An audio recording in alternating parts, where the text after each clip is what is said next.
Sevgili Orhanca bilgilenme dostlarım, Ebced'le yaptığımız yorumlarımızın içinde her harfin bir hükmü, her kelimenin bir kaderi vardır. Ebced ilmi görünmeyeni görmek için değil, derinliği fark etmek, işaretleri çözmek içindir. Bu anlatımlar bir fal değil, varlığın sesini, kelimelerin sırrını, sayının hakikatini işaret eden bir manevi yorumdur bunlar. Güneşle temas kur derken yorumlarımızın içinde sadece ışıktan değil, nura temas etmekten de söz ediyoruz. Birkaç mana taşır çünkü. Her sayı bir niyet taşır. Her harf ilahi nizamda bir titreşime sahiptir. Burada duyduklarınızı sadece kulakla değil, kalbinizle dinleyin. Çünkü Ebced ilmiyle yapılan her yorum size sadece dış dünyayı değil, kendi içinizdeki aynayı gösterir. Sevgili dostlarım, hoş geldiniz. Şimdi kalbinizle görme vakti. Sevgili Orhanca bilgilenme dostları, kanalımıza hoş geldiniz. Ebced hesabıyla baktığım burç yorumuma başlamadan önce size önerim, kesinlikle yorumlarımı kendinize vererek dinleyin. Hatta aşağıda vereceğim sayıları, günleri not etmenizi istiyorum. Ve ay içinde birkaç kez daha dinlemeniz daha iyi anlamanıza sebep olacak. Sevgili dostlarım, dinlemek için dinlemeyin. Kendinizi vererek dinleyin. Ebced gerçekleri, doğruları anlatır. Ebced'in ana kaidelerini bu ay size anlatarak burç yorumumu sunacağım. Bu da Ebced'i anlamanıza olanak sağlayacak. Sevgili dostlarım, Yengeç Burcu, Mayıs 2025, Ebced'e göre aylık yorumunuz. 22 Haziran ve 22 Temmuz arası doğanlar için. Orhanca bilgilenme sunumuyla sizlere sunuyorum. Evet, Ebced kök değeri nedir Yengeç Burcu'nun? Yengeç kelimesi Arapçada da genellikle saratan olarak geçer. Saratan. Harf değerleri şöyledir. Sin 60, Ra 200, Ta 9, Elif 1, Nun 50. Bunları ikiye ayıracağız, sadeleştireceğiz. 60 artı 200 artı 9 artı 1 artı 50. Sonuç ne çıkıyor? 320. Bu 320 sayısını da sadeleştireceğiz. 3 ile 2'yi ayırıyoruz. 0'ı da ayırıyoruz. 320'yi. 3 artı 2 artı 0 ne yaptı? 5 yaptı. Ne yaptık? Sadeleştirdik 320'yi. En az sayıya indirdik. 5 sayısı Ebced'e hareket, değişim, yolculuk, iletişim ve ruhsal genişleme anlamına gelir. Bu sizin kök değeriniz Yengeç Burcu'nun. Bu ay Yengeç için kabuktan çıkma zamanı. Duygusal derinliklerden dış dünyaya açılmaya çağrılıyorsunuz sevgili dostlarım. Şimdi gelelim Mayıs ayının Ebced titreşimine. Onu da belirleyelim. Fetih 489. Fetih ismi Allah'ın isimlerinden. Size Mayıs ayının Fetih ismiyle Fetih. Bu ayın frekansı Fetih. Bu da 489'a tekabül ediyor titreşimi. Kapalı olan Fetih'in anlamı kapalı olanı açmak, çözüm bulmak, sıkışanı ferahlatmak manasındadır. Ebced değeri de 489 dedik. Şimdi bu 489'u da sadeleştireceğiz. Bu sayıları ayıracağız. 4 artı 8 artı 9 21 yapıyor. Ardından bu 21'i de 2'ye ayırıyoruz. 2 artı 1 3. Ne çıktı? 3 sayısı çıktı. Sadeleştirdik. Mayıs ayının titreşimi 3. 3 sayısı neyi ifade eder? Neşe, sosyal hareket, yaratıcı fikir ve yeni başlangıçlar enerjisidir. Senin 5'lik kök değerin de var burç olarak. İkisini birleştirdiğimizde bu ay duygusal farkındalık, fiziksel hareketlilik enerjisi getiriyor. Mana bu çıkıyor ikisini birleştirdiğimizde. Daha aşağıda vereceğim size anlamlarını. O yorumlara geçiyorum şimdi. Mayıs ayında duygularının derinliklerinden çık. Dünyaya dokun. Ebced'in 5 titreşimi seni değişime gönüllü olmaya çağırıyor.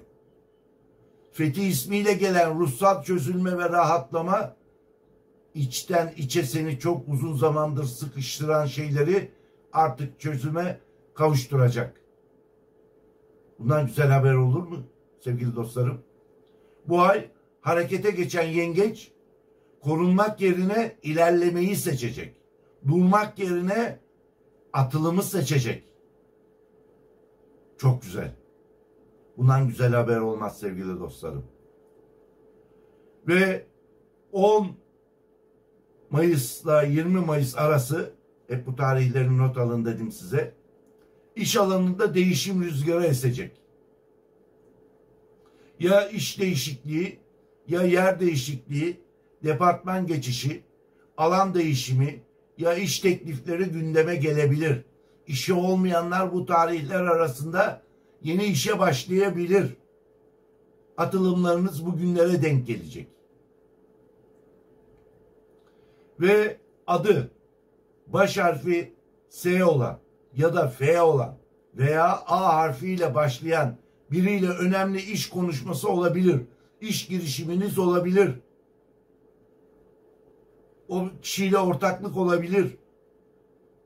O size gücünü verir, siz paranızı verirsiniz veya o paranızı verir, siz iş gücünüzü koyarsınız.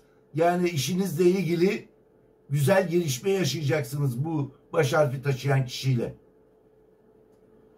Sevgili dostlarım, Mayıs ayında içine sinmeyen bir durumu uzatma. Bu ay değişim senin lehine olacak. Bunlara hazırlıklı olun. Ebced doğruları söyler. Mayıs ayı sana aniden gelen maddi fırsatlar sunabilir.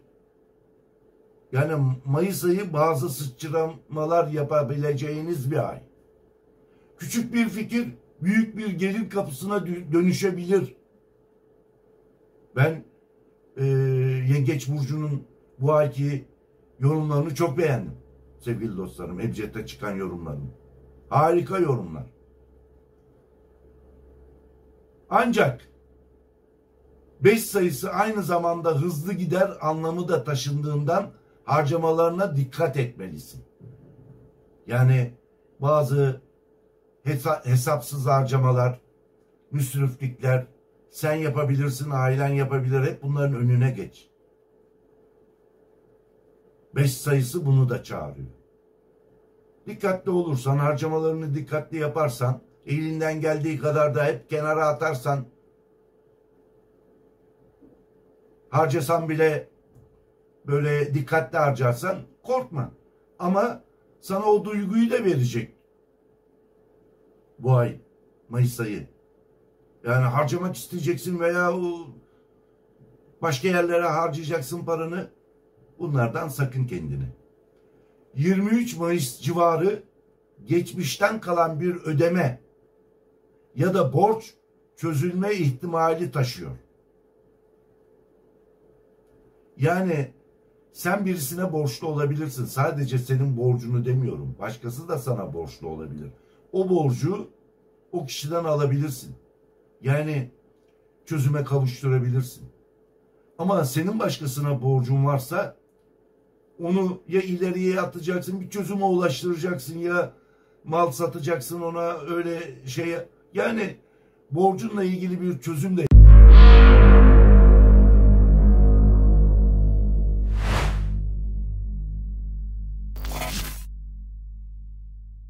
yaşayacaksın. Ve borcunla ilgili tasalanma, kafana takma. Onun üstesinden geleceksin. Bunun habercisini Ebced hesabı veriyor sana.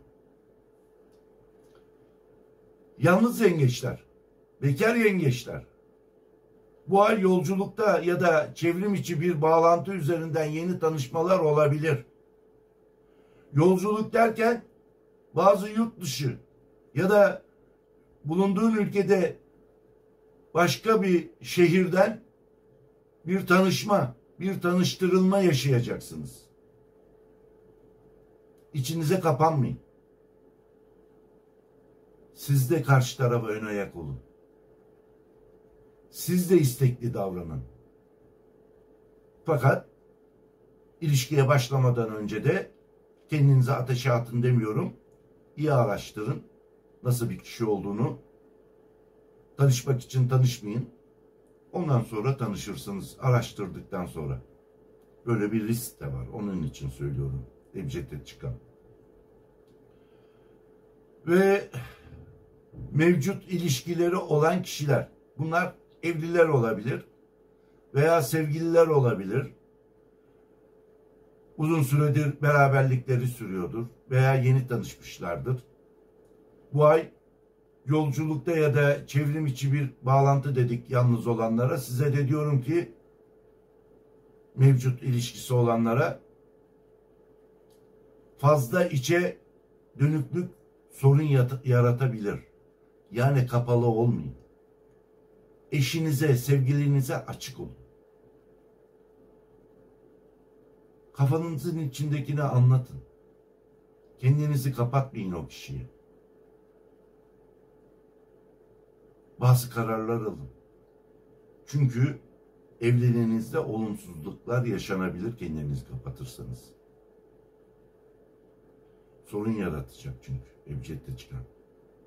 Paylaşmayı öğrenmen gereken bir dönemdesin. Duygularını da paylaş. Fikirlerini paylaş. Hayatını paylaş. Uzun süren ilişkini adını koy. Yani bunu sana Mayıs ayı verecek. O fırsatı verecek. Bu işinde de geçerli, aşkında da geçerli sevgili dostlarım.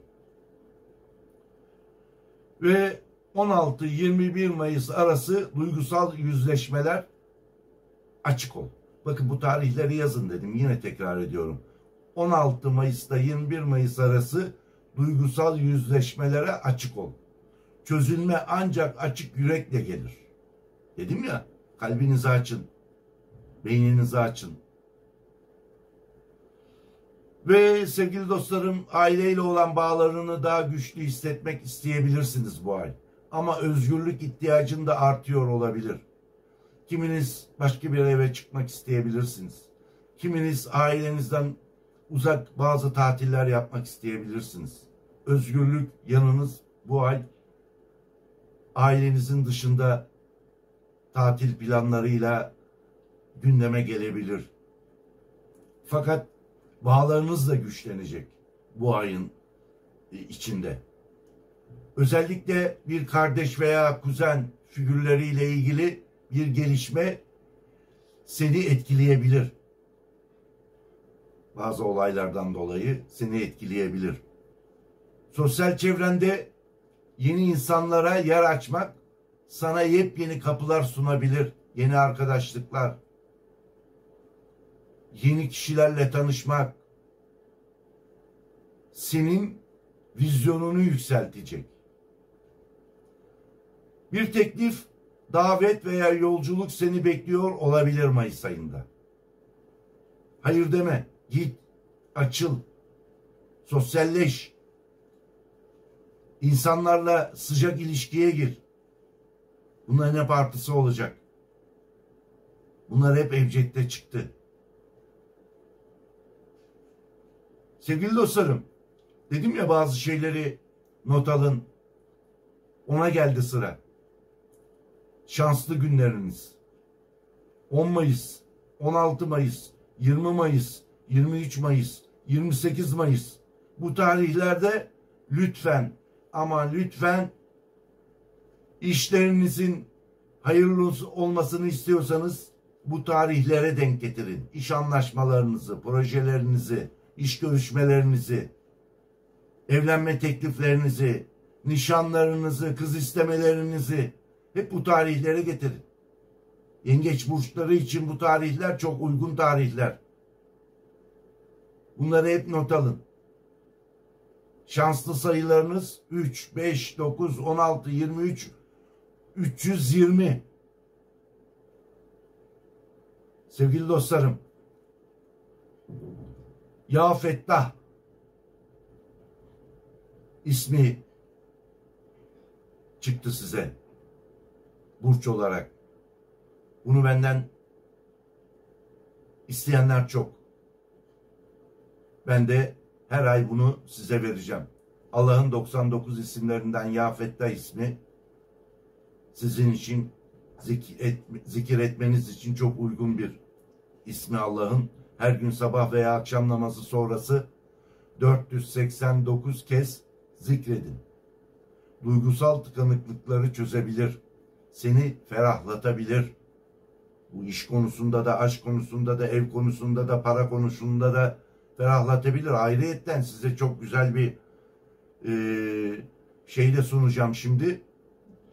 21 Mayıs gecesi yapılan niyet ve dualarınız, avuçlarınızı açın, abdestinizi alın. 21 Mayıs gecesi Allah'a dönün, kıbleye doğru. Niyetinizi, duanızı edin. Duvar olan ne varsa onu kapıya dönüştürebilir sevgili dostlarım. Önünüzdeki kaleyi yıkıp geçersiniz. Bakın böyle güzel haberler veriyorum size. Bu Ebced'de çıktı. Bu yorumlar çok önemli sevgili dostlarım. Siz duanızı edin. Allah'a gönderin. Elbet Allah görecek onu. Ve unutmayın sevgili dostlarım. Her şey bir niyetle başlar. Sabırla şekillenir. Dua ile tamamlanır. Her şey bir niyetle başlar, sabırla şekillenir ve dua ile tamamlanır.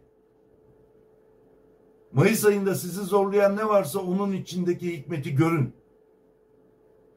Allah'ın bildiği bir şey vardır. Sizi zorluyordun ama sonucu güzeldir. Veya hayır vardır. Bazen kapı kapanır. Çünkü arkasında seni koruyan bir duvar vardır. Ondan kapanır. Yıldızlar size yolu gösterir ama maalesef yürümek size düşer. Sevgili dostlarım, Orhanca bilgilenme her zaman yanınızda olacak. Orhanca bilgilenme ile gelenek, mistik, ilim ve yıldızlar sizi bilgilendirmeye devam edecek. Sevgili dostlarım, yeni yorumlarda görüşmek üzere, hoşça kalın.